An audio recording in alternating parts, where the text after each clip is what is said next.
ছোট পর্দার জনপ্রিয় অভিনেত্রী তানিয়া বৃষ্টি বহু জনপ্রিয় নাটক দর্শকদের উপহার দিয়েছেন তিনি। ব্যক্তিগত জীবন নিয়েও সামাজিক যোগাযোগ মাধ্যমে আলোচনায় থাকেন। নেটিজেনদের মাঝে সমালোচনার গুঞ্জন শোনা যায়।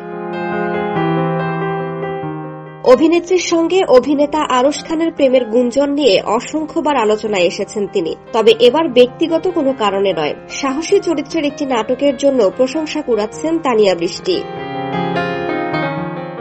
আমাকে দাও নামের একটি নাটকে অভিনয় করেছেন তিনি। সেখানে এই অভিনেত্রী একজন পতিতা চরিত্রে অভিনয় করেছেন। নাটকটি প্রকাশিত হওয়ার পর থেকেই শুভেচ্ছায় ভাসছেন তানিয়া বৃষ্টি। এটি রচনা ও পরিচালনা করেছেন সাগর জাহান। এমন চরিত্রে কাজ করতে পেরে বেশ উচ্ছ্বসিত এই অভিনেত্রী। এ প্রসঙ্গে তানিয়া বলেন, এটি আমার ভীষণ প্রিয় একটি নাটক। চরিত্রটিতে অভিনয়ের জন্য যথেষ্ট প্রস্তুতি ছিল।